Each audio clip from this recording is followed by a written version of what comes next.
Get cozy. Get real. It's time to settle in and expose yourself on Cuddle Talk with Angela and Dana. Cuddle. Hi, everybody. Welcome to Cuddle Talk. I am your co-host, Angela DiMarco, with Dana Sardano. We get together every week. We get cozy. We get authentic. We get real. And just kind of just like talk about, the stepping into the greatness du jour, like what's going on that week. And just like to fill in our insights. Sometimes we're with guests. Sometimes it's just Dana and I going commando. But this week we have someone super special. So Dana, why don't you introduce who we got? Hello, everybody. Hello, Angela. I gotta tell you, we're shooting the shit a little bit before we press record. So I love how one of us always comes on and we're like, hi, everybody. But so we're already in the zone, ready to go. So this is super exciting. So today we have a very super special guest. Her name is Wendy Becerra. Hello, Wendy. But before you say anything, I got a whole bunch of cool stuff to say about you. Listen, Wendy, I'm feeling a little verklempt. Wendy is probably one of my most favorite people in the world. I can't even begin to tell you how much respect I have for Wendy. I'm going to avoid going through a whole tirade about it, but I'll tell you this. Wendy and I met about 4 years ago, literally almost to the day. It's just January will be 4 years. And I met Wendy when she was in a place in her life where she was ready. I'm going to say it, and then I'm going to punch myself in the you-know-what. To level up. Ooh, You got in trouble by then. Yeah, I got in trouble. But when she was ready to really step it up, but didn't know how, and she listened to the nudges, and she followed her urges, and she wound up in an event that I'm sure we'll talk about at some point that brought us together.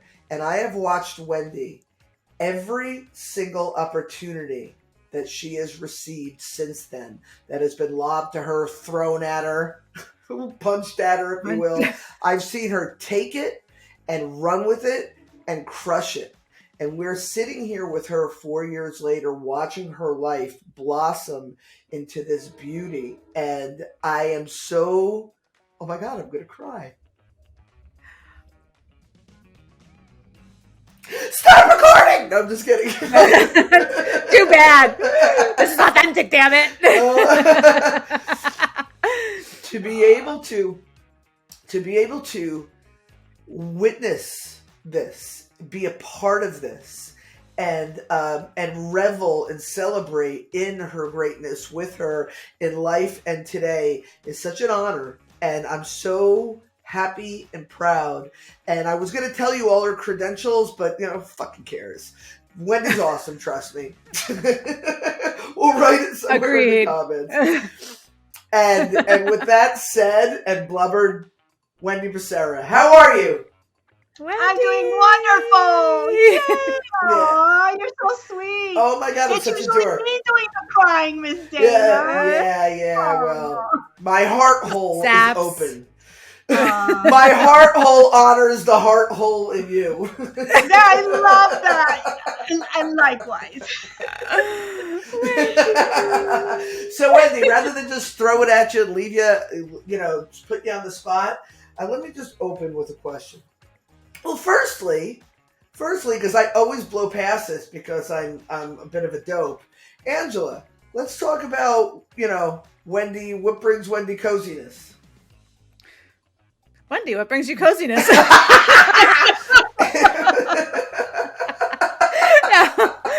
Wendy, describe where you are. Describe your environment. Why are you chill? What makes you feel good? All right. So I am in Papa Jojo's chair. Tell me the story of Papa Jojo's chair. I do not know the story. You guys keep talking about the chair. Hi, Mama Girl. My kitty just made an appearance.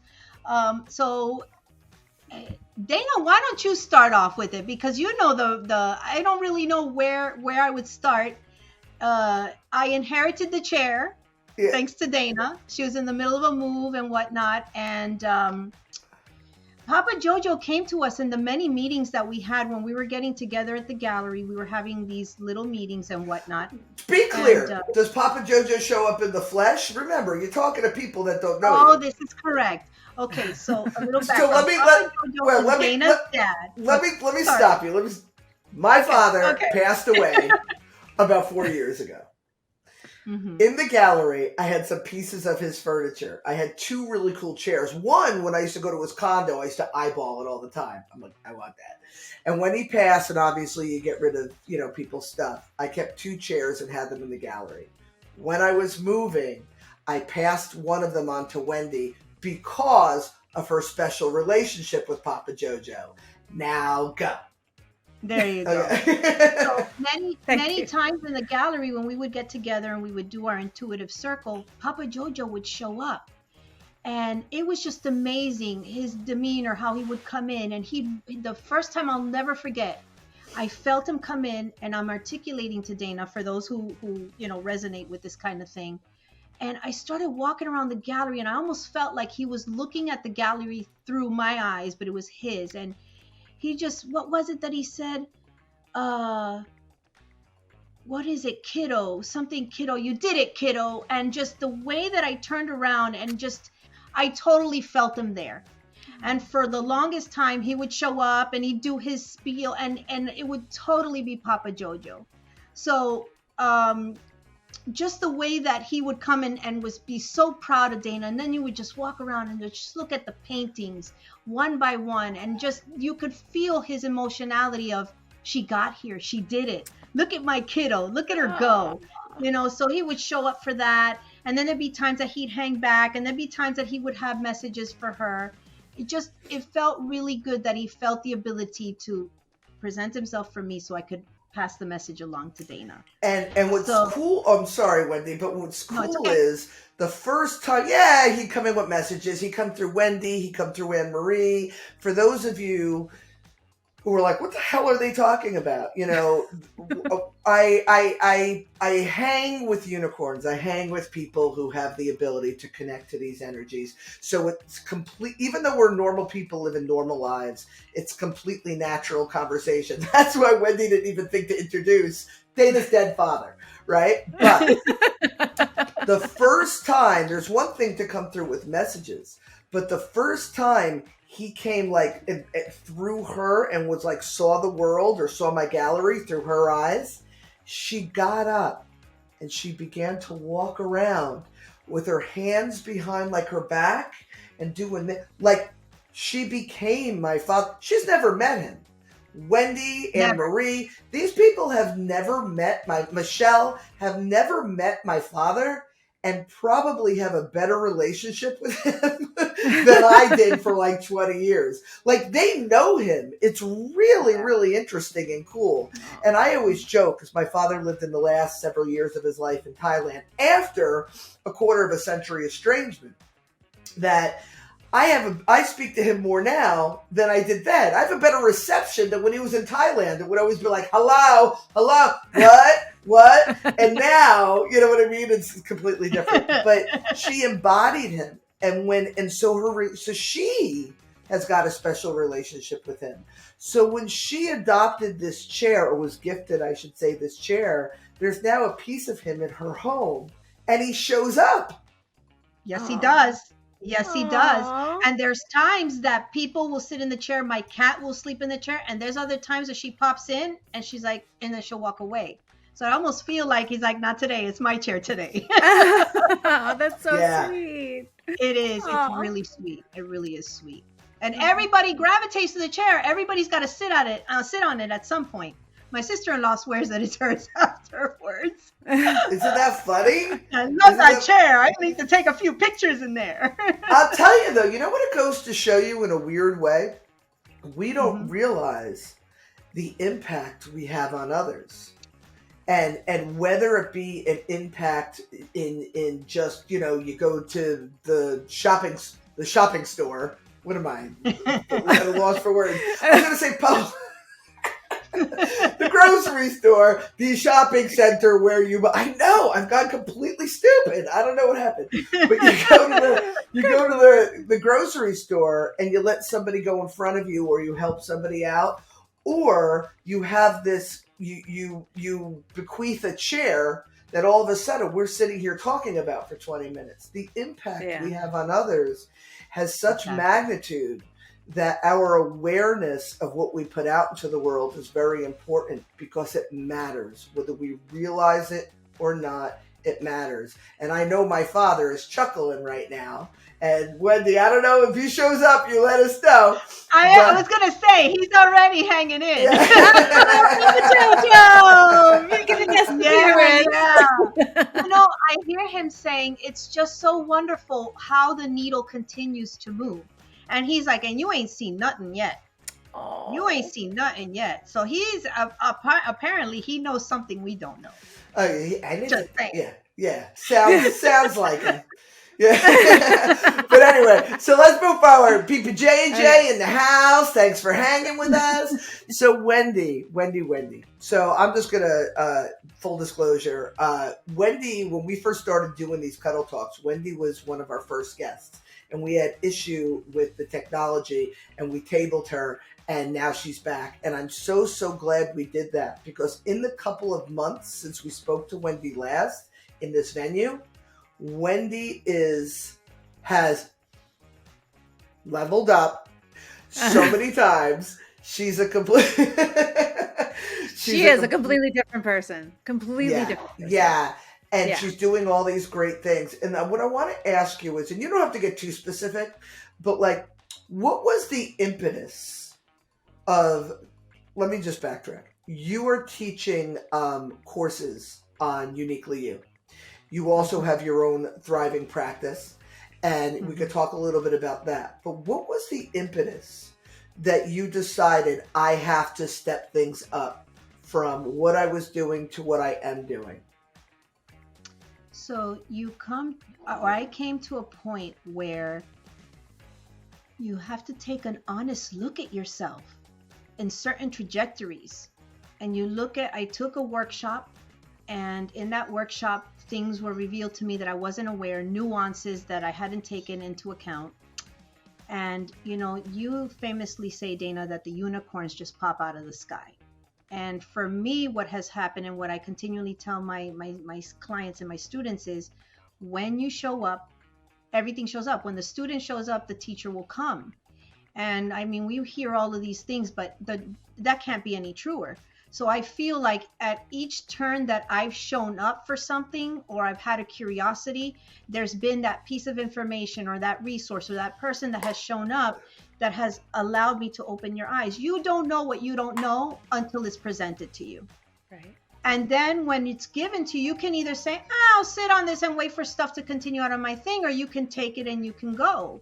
And so I've always been the type of person that if I've gotten a nugget of knowledge, I want to take it and milk it and study it and research it and turn it over. I feel that's my responsibility for myself.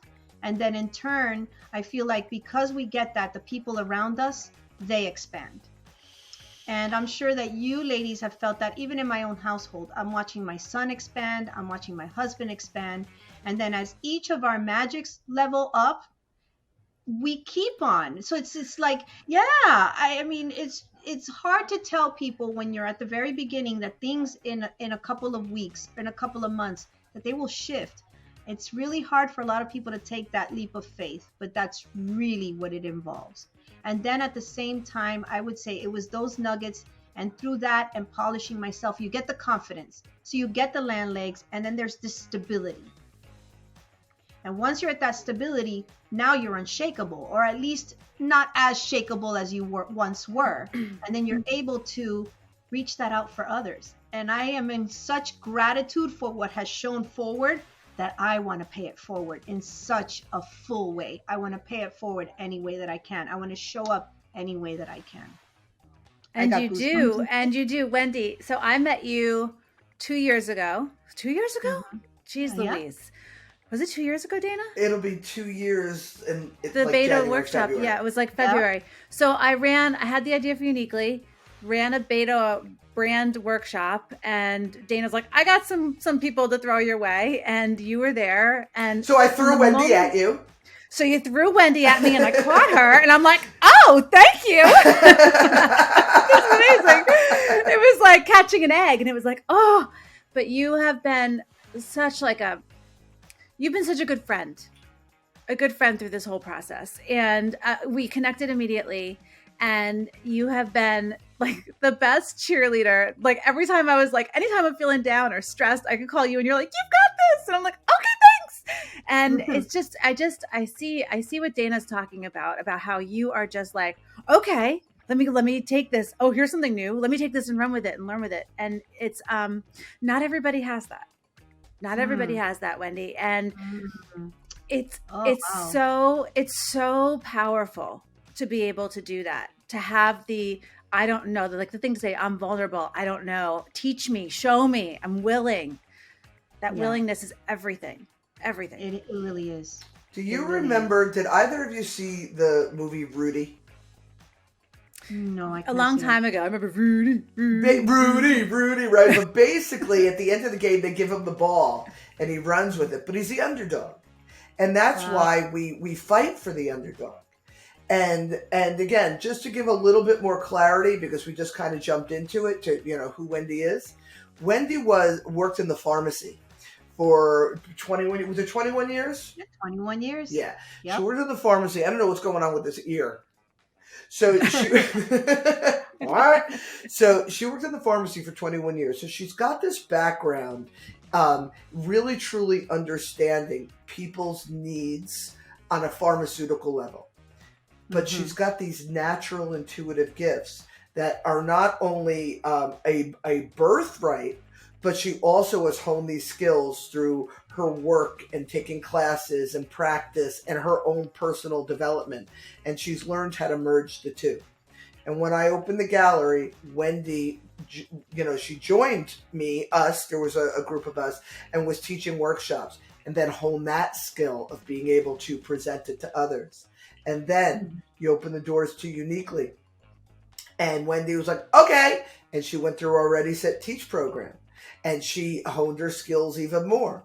Then she took a workshop, as she mentioned, on Uniquely, and was like, oh, wait, I could do this a little more. And then took some classes, right? Or it was kind of simultaneous, but took some classes and continued to hone her skills. And every corner, Wendy gets tossed the ball. And because Wendy shows up with the passion and the consistency, the willingness to collaborate, right? All of those things, we all on the sidelines are like, yay! Nobody's trying to grab Wendy or tackle Wendy because we only want to see Wendy's success.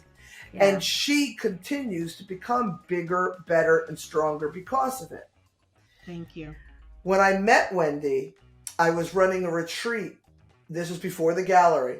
I had this beautiful property in Jupiter Farms, and I was running this Ubuntu wellness retreat, and it was for all these magical unicorns, all these artists, we've talked about this before, to come together and to celebrate each other, themselves, and to grow and to heal in some cases, but through art. And one of the activities, it was the second day, or the first day, we painted our pain. Second day, we painted our joy. I don't remember exactly the order, but we painted a painful experience or something that causes us pain. On the second day, the last activity, after everybody bonded and did all of their stuff, it was a whole beautiful itinerary. We had a fire pit, and we sat around the fire pit and we wrote little notes. And some people threw the note in the fire pit. Some people threw the actual painful painting in the fire pit, but everybody talked about what their pain was. This morning, Wendy shot me a text. She found her painting.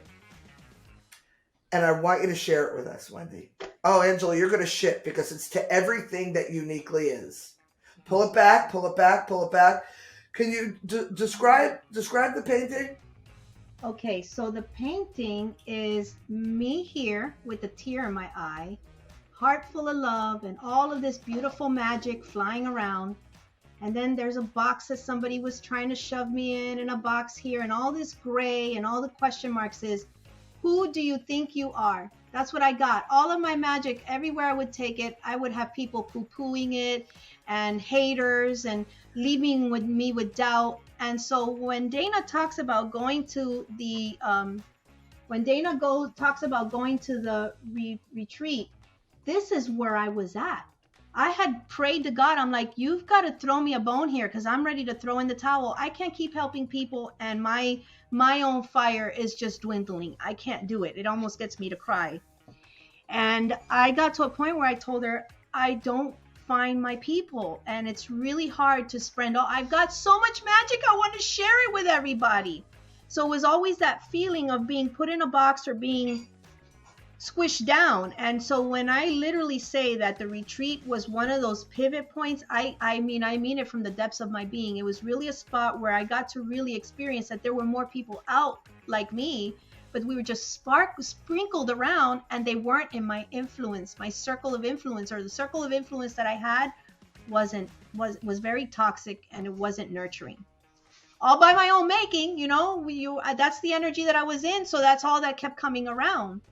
And the gallery literally flipped that. This painting, I was able to put it out there. I couldn't bring myself to burn it in the fire because I knew at some point it was going to serve a purpose to really drive a point home. And I am glad to say that my painting, if I had to redo it again, there would be zero gray in there, or maybe just a little. There's so many cheerleaders that have been there, and you guys talk about me being a cheerleader, and I'm only here because each of you have believed in me when I couldn't, or I didn't have enough belief in me.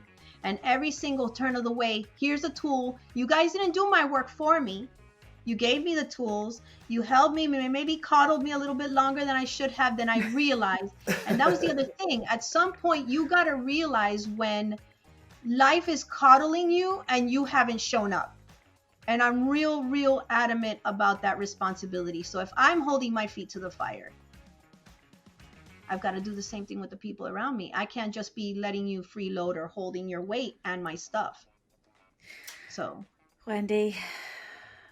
That's crazy, right? That's crazy. And Angela, I know you've got a lot to say, and I'm very excited because what this is. No, go. It's okay. No. I just want to mention my impression of Wendy when I met her. I remember when she presented this painting. I remember every time she had the opportunity to speak.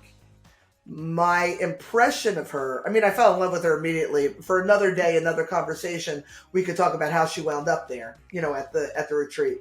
But I remember being able to identify her anxiety and her insecurity. And when she was saying, I have so much to offer and nobody will listen, I could hear the little girl kind of like, listen to me! You know what I mean? Like I could hear her, I could feel her. And what happens is when that little girl, little boy, inner child, whatever you want to call it, is when the needs aren't met and they're not well or balanced, they don't even realize that that's the energy they're putting out. So Wendy's got all this wealth of wisdom and this desire to succeed, and nobody's taking her seriously, but she doesn't even realize that the energy she's putting out is of that child, which is only exacerbating the response that she's getting, right? yes. So she's been given by whatever universal forces are giving the opportunity to be with, there were 20 of us, these 20 like-minded people. And we were able to see past, for the most part, that little girl as she was presenting this. But the person that she was with that painting that day, because she's done the work and she showed up, and every time she shows up, somebody or something hands her a lifeline or an opportunity. And she takes it and she does the work.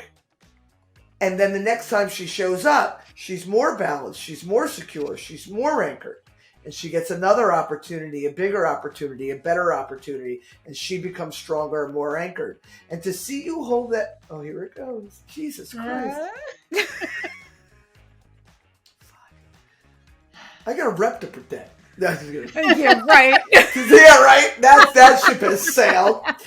To see her hold the painting today versus the memory I have 4 years ago, it's mind-blowing, and it's a testament to two things. One is when we show up for ourselves, and two is when we align with others who also show up for themselves, and we celebrate one another, and we lift each other up, but we compliment each other. There are things that Wendy could do that are not in my skill set, and there are things that I could do that Wendy was like, you could do that, and we come together and we build each other up. And that's what collaboration is, and that's what community is. And I want to hand it to you, Angela, because I know you got a shit ton to say about that.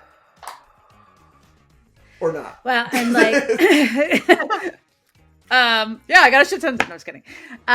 No, Wendy, it's just like, I feel you. That's the reason why I uniquely exist, because I was just like you.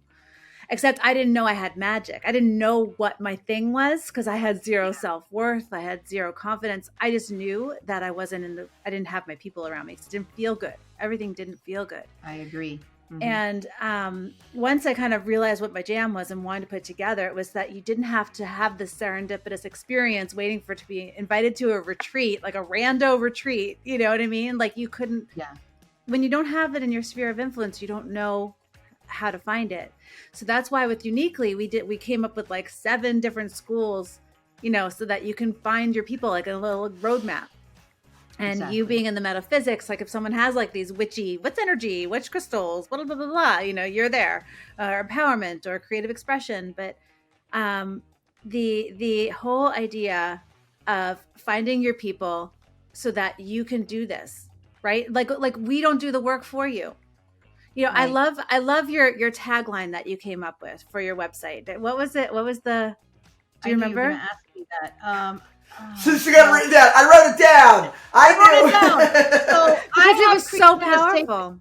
I'm sorry. I've created a sacred space for growth and empowerment. That's the long and the short of it. Yeah. So I believe that we're all capable of greatness. We just need the proper tools to show up and do the work. And that you're not doing it for them.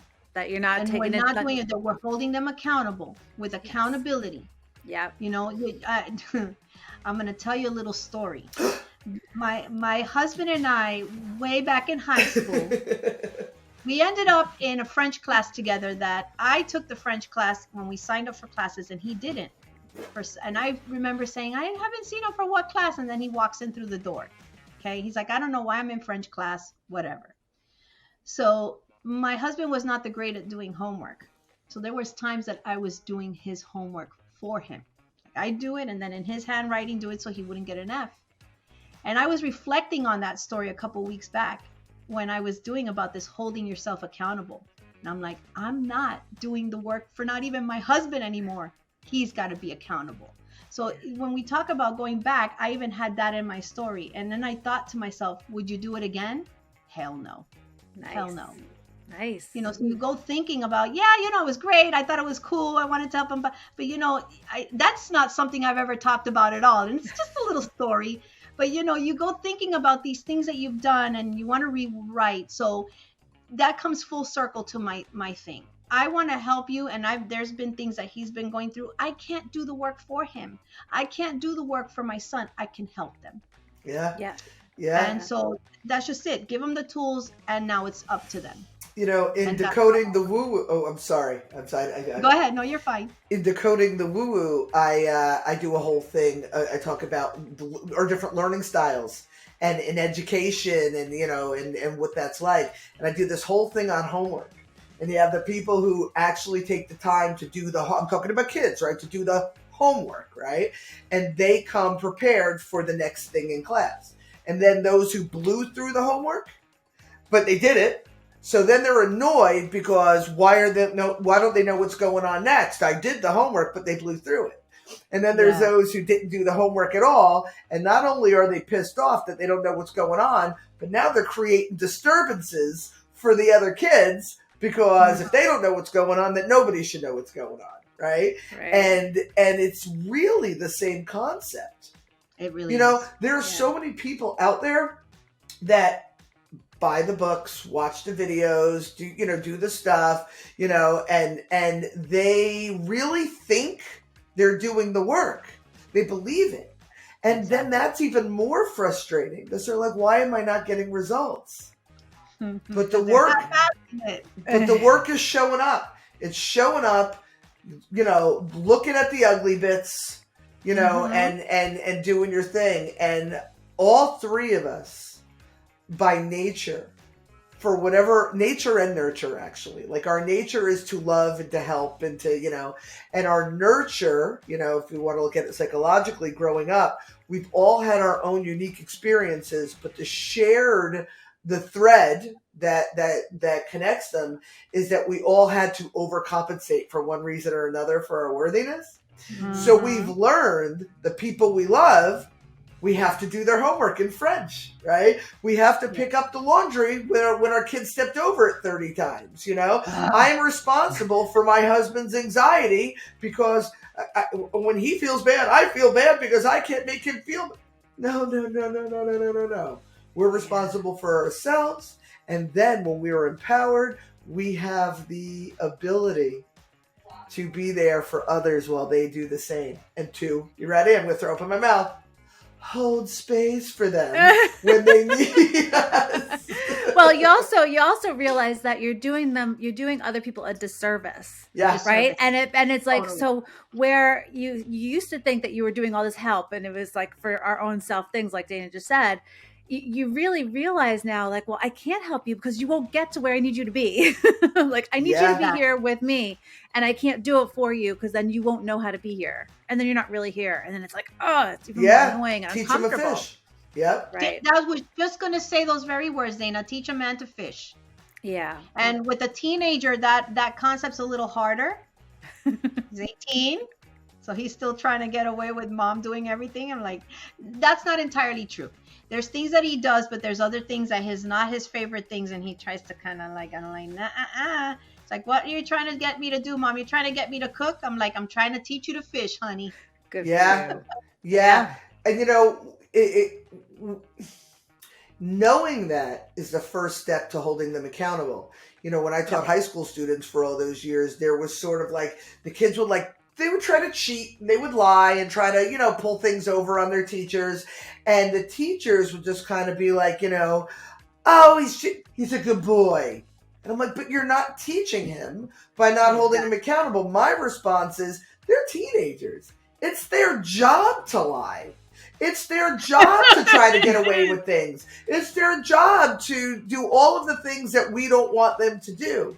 But it is our job to hold them accountable. Of course, there'd be something wrong with Josh if he didn't try to get away with things. You know what I mean? Like, of course. But if we don't, again, hold the space, hold them accountable, do all those things, then there's no symbiosis in that relationship. And that's when you have imbalance, something, and if I can add a little bit to that too, there's also the households where, you're holding them accountable, but it's also in the way that you give them their tools.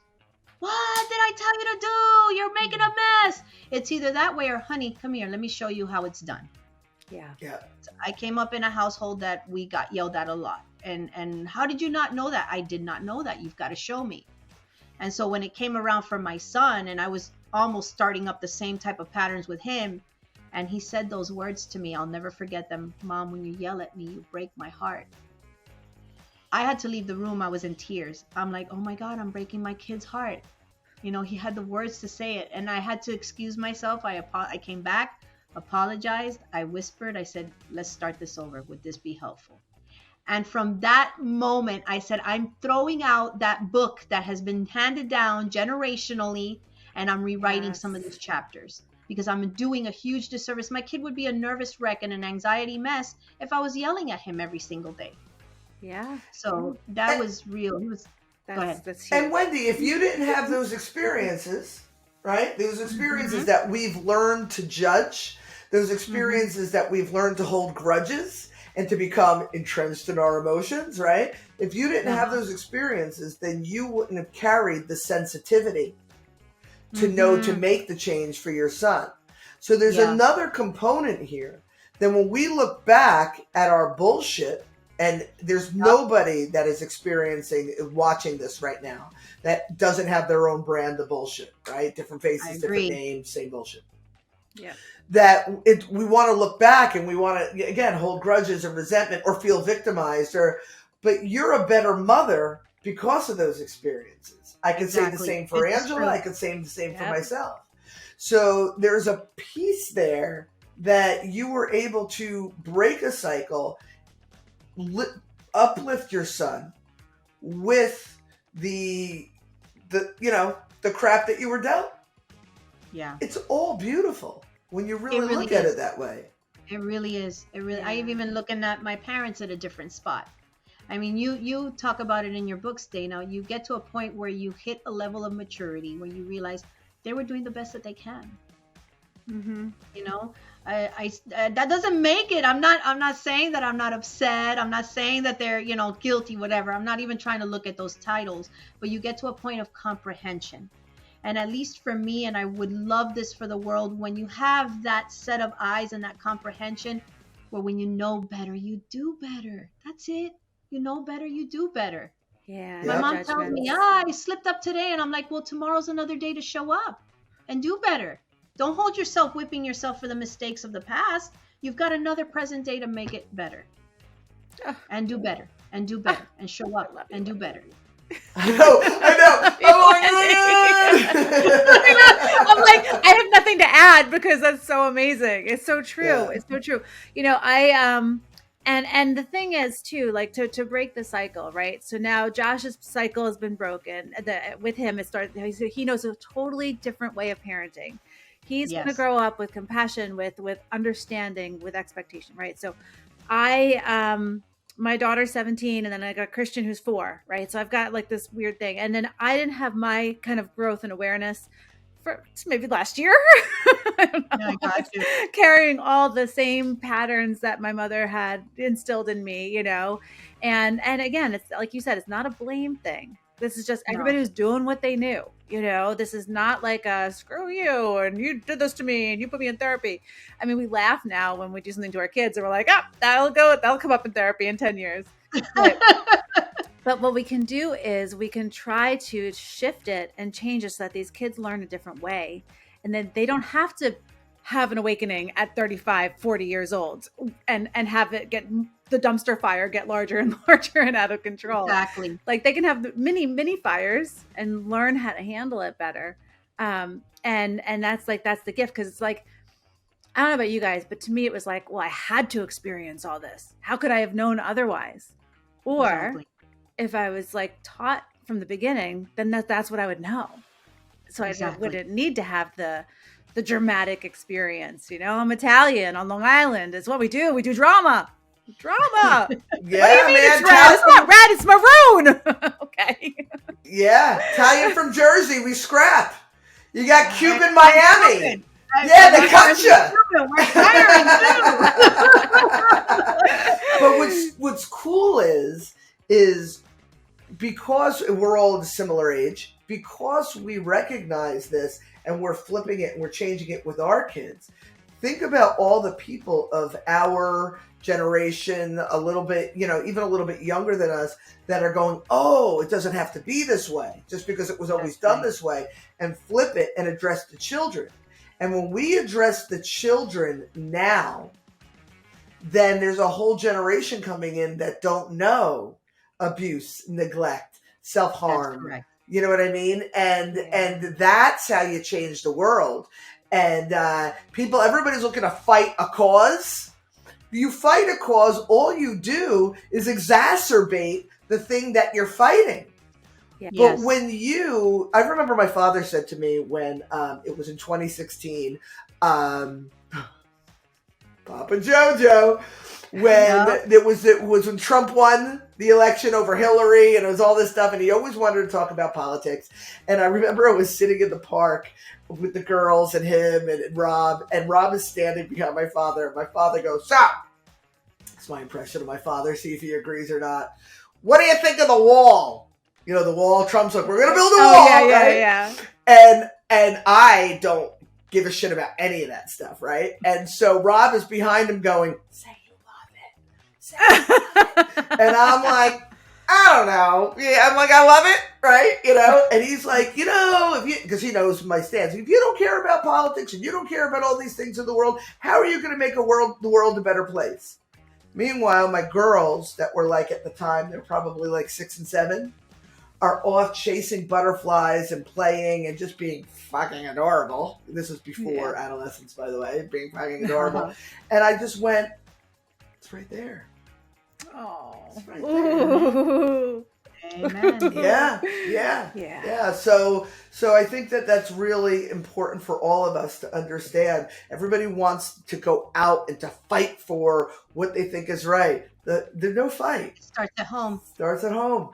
Yeah. And then it trickles to those around you, and then they tell 2 friends and so on. I'm glad you got that because I think it's a good time for a shift. I think it's a good time. It's perfect time. So we're going to do a little You Connect game. Wendy, you're aware of this. We came up with questions just to talk about, pondering questions that are in our 7 schools of thought. And since we're talking about the children, I think we'll pick one from the It Takes a Village school. Yes. And so, Wendy, pick a number from 1 to 7. Oh my gosh, 7. 7. All right. This is the one we always do. So this must be the most important thing. What advice, Wendy, would you consider to be pure gold for our future leaders? Oh, that's excellent. I love that. Oh my gosh. I would say, okay, firstly, we all know that there's good and there's bad. So if there's something that's burning in somebody that they perceive as bad, pick one and do something about it at their level. This doesn't have to be grandiose. Like we were talking about, if we come from a family that's dysfunctional, then let's take that and do something so you can feel empowered. We can't go out there and feed all the hungry. We can't be on the side of the world. We would love to be. There are people that are taking care of that. But I say for our future leaders, find something that needs to be handled, that you feel passionate about, that you want to show up for, that you feel powerless to, but find a way that you can do it and do it. And do it. Just do it with passion. Do it with showing up. Get yourself aware. Don't let it be something where you're just sitting and talking about it and talking about it. Get proactive. So good. So good. I'm glad. Dane, since we've answered this before, I'm going to shift it. All right. Okay. I'm going to pick a school from School of Empowerment, since that's your jammy jam. My jam. And I want you to pick a number between 1 and 7, please. 3. 3. Ooh. I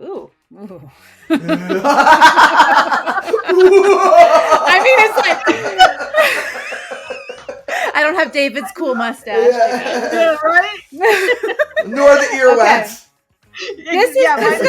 This is gonna be tough for you because it's just like pick one of many. But Okay. recall a personal trauma from your formative years.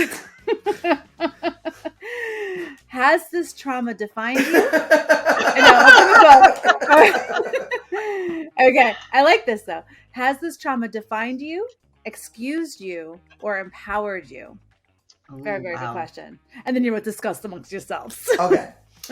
So personal trauma. I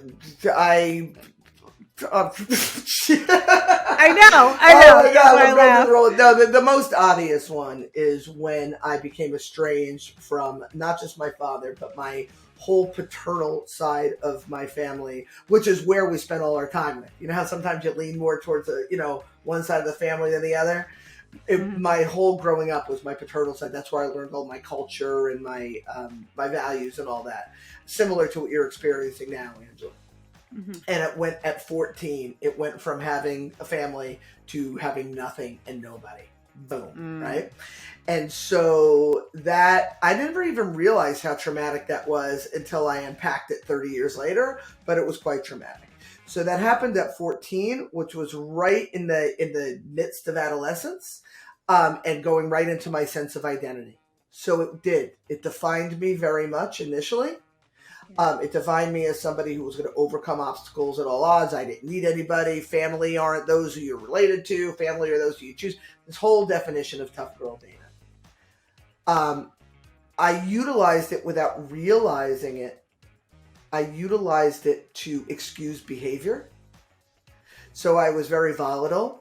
And I was very angry, especially at men, even my choice of partners, not just the patterns of abuse and neglect, but like I dated like older men there for a while because there was like, a daddy thing going on. And so it definitely, I used it to excuse me. And then as I began to address my wounds and heal from them, I've used it to empower me. And now, to add another layer, I use it to empower others. So all of the above.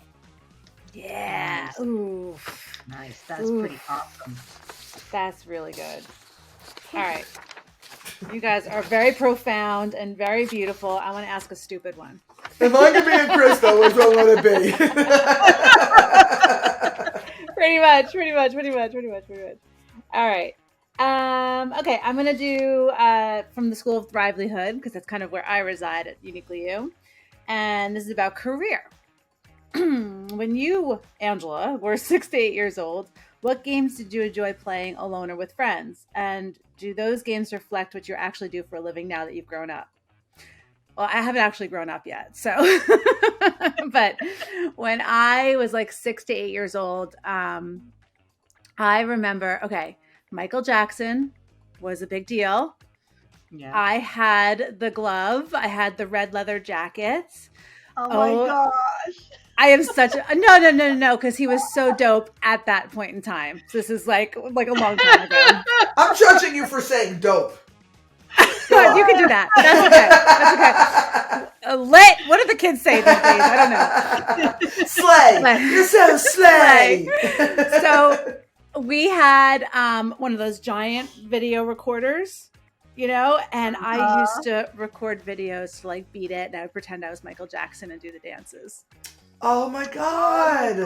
Yeah. I loved him so much. And Madonna, I had all of her little bracelets. Like, I love the whole thing. I love their vibe. I love the music. I loved everything. So does that reflect what I do today?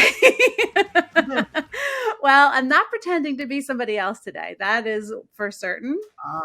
But I think I was tapped into their creativity because it was so new and it spoke to me.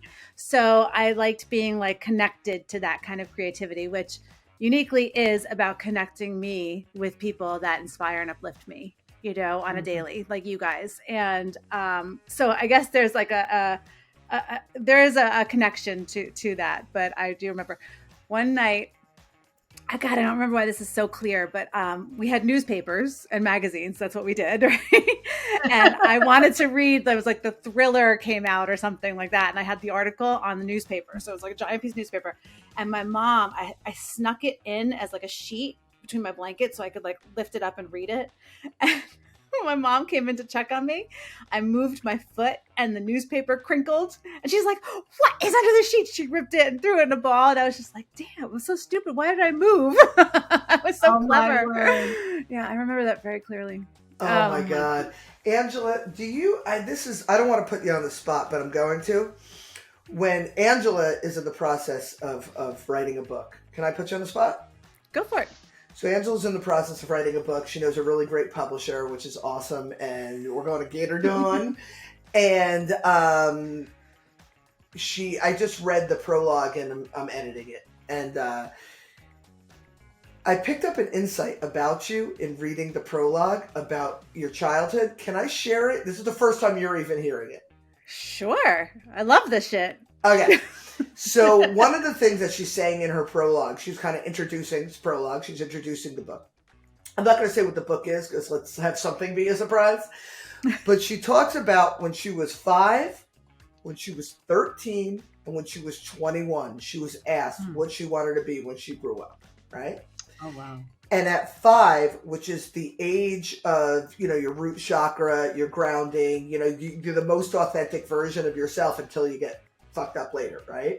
She wanted to be an artist or a teacher. And usually when kids say what they want to be, if they're truly authentic and they're truly aligned, there's something near that when they get older. And I thought it was really great that she found her way back because she's both those things now. So I thought that was really cool. At 13, when she was asked, she wanted to be a doctor. Now, she wanted to be a doctor because the people that she respected in her family, now the age of 13 is you start going to that age of identity. She didn't have her own identity. She didn't know. She was no longer that artist and teacher. Why do I keep getting emotional? What the hell? I don't know, but this is fascinating. Thank you. She now is looking at the people she respects and admires, and it's like, I'm going to do that because she doesn't know who she is, right? She's going to be a doctor because of what she thinks a doctor is and should be. At 21, she wanted to not only... This is what I'm embarrassed about. She wanted to meet Eddie Vedder of Pearl Jam. Okay. She wanted to know him so well that they jammed together. When he was in town, he'd hang out and have a meal at her home. I love it. But what she does in the prologue is she says, oh, silly 21-year-old girl. But here's what I saw. I saw the most authentic version of you at 5. Get lost because of your experiences. The identity that you didn't have that were other people's. And then by 21, it was so far gone and you had so much trauma in your life at that point that you just completely retreated into fantasy world because because you're a visionary. And when that visionary aspect of you is not balanced, that's what it looks like. It looks like fantasy. Yeah. And so it completely went from who you are to who you think you should be to, yeah, we're going to jam with Eddie Vedder and Pearl Jam. Not that that's not possible, but you retreated to this fantasy world. And I found it fascinating. But at the same time, I was so taken with the fact that you found your way back. Because here you are, a teacher and an artist. And I think it's beautiful. And a visionary and a pioneer. And all of these things. These things. But you were aligned with that 5-year-old child. Mm-hmm. Exactly. Wow. Thank you. It's pretty cool, right? Readings by Dana Sardano. Go to. Yeah, you know what I feel? I'm sure that it's gone around in the memes quite a time. There's a little girl and she's in the rain and it's a gray and white picture, black and white picture. And she's got her arms like this and she's looking so fierce. She's coming for you. Go and get her. She's there. If I get a chance, I'm going to see about putting it somewhere. But anyways, that is how I feel. Like I'm that kid. At least, no, let me rephrase that. There's a level of me that is that child, but it's not that child crying like it used to be in the corner anymore. She's like, bring it on. And I'm in the rain and I'm pouring and I'm going to do this. So there's a level of that to the work that I do that makes it fun. Now, granted, we all have the drudgery part of our work that we do. But for the most part, I reside in watching people's inner child like that just explode. And that's what I feel this is doing. It's bringing that fierceness to our kid, but it's healed. It's all together. It's full circle, if you will. Yeah, for all of us. Different ways, but for all of us. And that's when when you could be who you are without fear of how others perceive you. Because unapologetically you. Yeah. Unapologetically you. Yep. Yeah. Well, I appreciate that you both see me, even when I can't see myself. Totally. And I feel safe with you guys. That's why, Dana, you can say anything. I'm embarrassed about the Eddie Vedder thing. That's the thing. Forget everything else, because it's like I get it. You know what I mean? And I think that's like us, but that's our community too. You just show up, and if you're having a bad day, you have a bad day. But we see you. We see who you are, and we embrace you, and we help you feel safe so that you can peel back all those layers that are making you have a bad day, that are causing that. And it's truly what I needed growing up, So when I do grow up, I've got this great space, to look forward to. Yeah. So, Dana, I mean, this whole freaking thing has been Dana's Nugs. I know, but I have a really good one. I thought of it earlier, and I have a really good one. I'm sorry. I know I talk a lot, but can I share? No. It's like everything's gold coming out of your mouth. So go for it. Wendy, when we were talking earlier about Wendy's growth and how, we're all cheering. Like nobody is like, oh, well, Wendy's advancing, so now I need to advance. We celebrate her. Richard Bach is an author. He's written a few great books. Jonathan Livingston Seagull, Illusions, a couple other ones. But there's one that's a little bit more obscure. I refer to it all the time, though. It's called Running from Safety. I used to read it with my 9th and 10th graders. For years, I read it with my 9th and 10th graders. But he's explaining to his inner child his philosophies. He's got philosophy on gardening, like you reap what you sow, and some other philosophies. And one of his philosophies is the philosophy of bowling, okay? And he talks about life is, the pins are lined up, we stand up, we get up, and we try to drop the pins. And then the pins get put up again, and then we do it again. And again, we have onlookers and people that, are rooting for us. But the most difficult shot is the 7-10 split. Because when you come up the middle, the 7's over here and the 10 is over here. And when you try to create a spare, it takes some real expertise, some real technique to shoot the 7 into the 10 or vice versa. I don't know that much about bowling.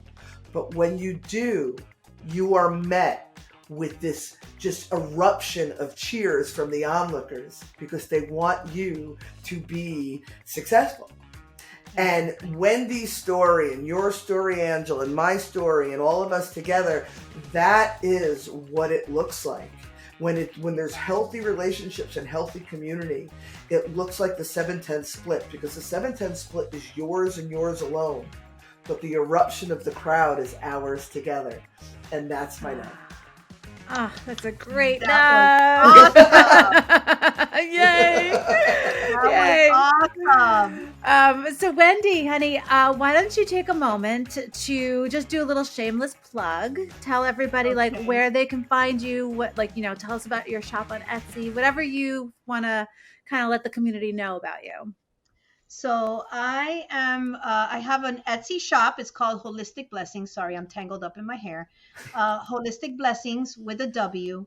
I'll give a little bit about that. The reason why I named it Wholistic Blessings is I believe that healing happens in a big sphere. It's not just sitting down and meditating. It's not just getting the what punches. It's not just showing up for your lessons. It's all of it. Alrighty. And as we heal each of those components, you become and you step fully into your wholeness. Alrighty. So that's why Wholistic Blessings. So that being said, I have an Etsy shop where you can find crystals and stuff. And that's just a small selection. There's a lot of other things that you can't really find there. So that's why I'm in the process of building my website, holisticblessings.com. It's not up and running, but it's in the process. We're constructing it and breaking it down so that coming now in the new year in January, there's a new logo coming on. There's a new Wendy, so there's a new logo. There's a new website. The space is brand new. So I'm in that spot of putting all my things together and putting it together in a nice way to be able to step into my next reinvention of myself and to help others do the same. Great. So for now, they can find you on Etsy, right? For your beautiful creations. They can find me on Facebook. I'm part of the Uniquely You community on Facebook, as well as I have my own Holistic Blessing. So please join my page and you'll know what's going on. And I'm trying to post more so that everybody knows how things are progressing and where we're moving forward and how I am collaborating with Uniquely You and the workshops that I have there. So there's a lot of little places where you can find me, but that's the main center where you can find me for now. Just give us a sentence or two about each of your workshops, because right now you have 2 on the docket. You have a billion in the hopper, but you got 2 on the docket. So my whole idea, I did a work, I give a workshop, Energy 101, and what is your superpower? And the reason why I started with those 2 is that I wanted to give a workshop and some idea of how energy just shows up every single day. We talk about crystals, but crystals power a lot of the things that we use, our devices and whatnot. So I want people to get comfortable with it not being metaphysical or woo-woo, that it's actually part of our things, that this is actually in some laser ways that they do surgeries and these kinds of things. So that being said, oh my God, I just lost my train of thought. Energy, superpower. Okay, energy and super. I'm so sorry. We got you, boo. Yeah, thank you. So the energy 101 is to give us the nuances of what it looks like so that we can get comfortable with what it looks like, what subtle energy is, to get you a background. So then by the time that you get to superpowers, now we're getting to the point where we have these natural abilities. They're part of our senses that we're not taught. We're taught in school the 5 senses. However, there are other senses that we tap into all the time without even realizing we're doing so. So in the awareness in these workshops, when you have that awareness, you can say, oh my gosh, I have had this all this time. I've had no idea. It's dormant. Now let me take these skills and go into the next thing. So from there, I'll be building workshops on how we talk, the power of our words, and how we use to disempower ourselves or empower ourselves consciously and unconsciously. So it's just to become more in awareness of all these magical things and these things that we consider woo-woo that we use every day we're not aware of. I want to give people the language and from there to take their trajectory upwards. Fantastic. And the superpower one is awesome because I took it and I forget what Claire I am. I don't know. The one that I can like kind of like imagine the stuff and see. Mm-hmm. The super cool. Clairvoyant. Yeah. Clairvoyant. Yeah. Yep. Very, very, very cool. So that I think what we'll do is we'll just end with, you know, I don't know when this is going to be living in perpetuity, but for now it is almost Christmas. It's December 2022 and through January 31st, we're running a Friends with Benefits promotion. So go to finduniquelyu.com and you can learn about the promotion. Basically grab a friend, take Wendy's workshops because they're super fun for a long time. For a long time. A long time. Or any of the workshops. Like if you're curious and don't want to try something by yourself, then you've got to have somebody in your circle who also maybe has some curiosity or you guys just want to do something together. Think about it as like, you know, if you have a friend, like these 2 girls are in Florida, I'm in New York. So we hang out virtually. This is what we do. And these kinds of sessions, like you go in, they're live sessions. Wendy's a facilitator, but they're fun. And sometimes they open you up and you cry and you laugh and you fart, you do all kinds of stuff, but you have experiences together and they're beautiful. I couldn't just let that go. I'm like, Dana, be a grown-up. Dana, be a grown-up. Go on. You fart. I'm sorry. You press the mute button.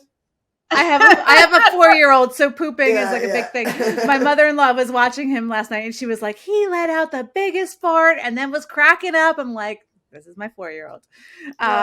So farts are hilarious. Always hilarious. You asked that to my husband, he'd been on the floor dying next to me right now. So yeah, farts and all. Focus. Yeah. So anyway, so finduniquelyu.com. You can look at the catalog of workshops. We have our public site. And then if you're interested in any of them, you just click through to the schools or you can log in, create a free account to get onto UCampus and register for a class. And then you'll have the Friends with Benefits code that you'll see on the website. So 2 seats for 1. It's a great time.